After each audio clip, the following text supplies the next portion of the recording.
Today we will talk about the Sprint Backlog. I am Dominik Maximini. I'm one of the professional Scrum trainers, and I'm happy to walk you through the Scrum Guide paragraph by paragraph, so we can develop a better understanding together.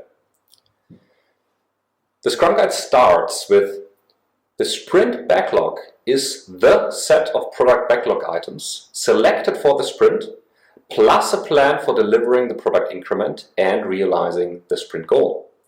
The Sprint Backlog is a forecast by the development team about what functionality will be in the next increment and the work needed to deliver that functionality into a done increment.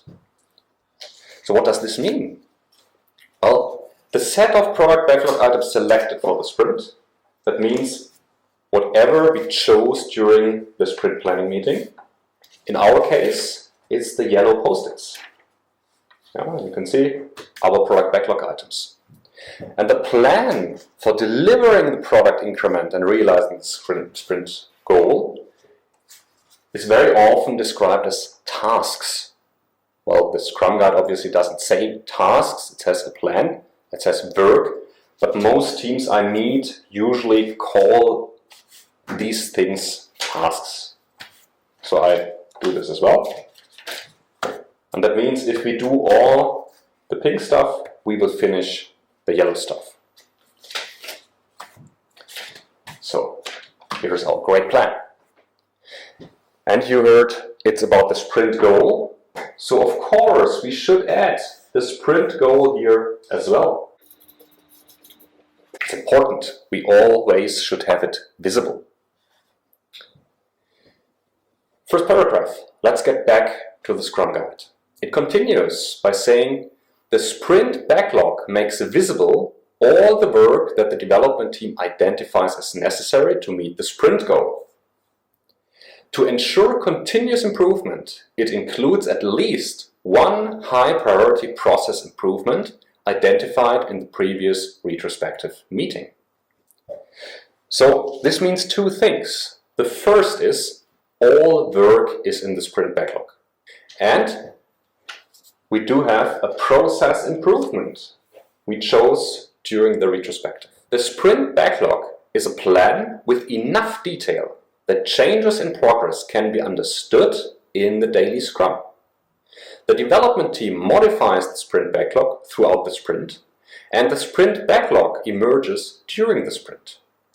This emerges occurs as the development team works through the plan and learns more about the work needed to achieve the sprint goal. So, if we need a level of detail that we understand progress each daily Scrum, in many cases that means every task should be smaller or equal to a day. Because if it's much bigger, transparency is lost to a certain degree. Of course, this is only a good practice. If in your context bigger tasks work, go along with bigger tasks. This is just a piece of advice. And the second thing we learned in this paragraph is that this will change during the sprint. So this stuff will be altered depending on the stuff we learn, the new things we learn, we know if things are no longer needed, if new things are required. As new work is required, the development team adds it to the Sprint Backlog. As work is performed or completed, the estimated remaining work is updated. When elements of the plan are deemed unnecessary, they are removed. Only the development team can change its Sprint Backlog during a sprint. The Sprint Backlog is a highly visible, real-time picture of the work that the development team plans to accomplish during the sprint, and it belongs solely to the development team. So one big learning here is, if you are a Scrum Master and you are changing the Sprint Backlog, you are probably doing something wrong. It belongs to the development team and to nobody else. When I'm working as a Scrum Master, I don't even touch it. And the second learning is, of course, as we said before, you will change it.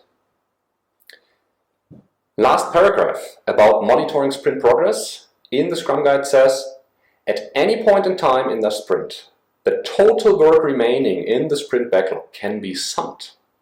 The development team tracks this total work remaining, at least for every daily scrum, to project the likelihood of achieving the sprint goal.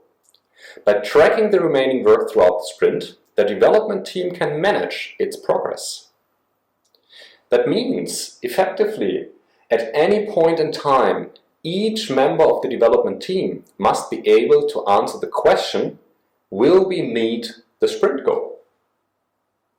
And the answer can either be no, or it can be probably yes. Yeah? So, in order to do that, most teams actually estimate their tasks.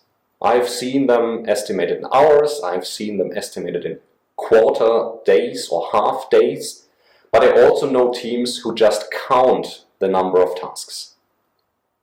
Whatever works for you is fine, just make sure that you are able to estimate, to forecast if you will actually meet the sprint goal or not. So thank you very much. I hope you learned something about the sprint backlog today. If you want to connect on LinkedIn or Xing, just send me an invite.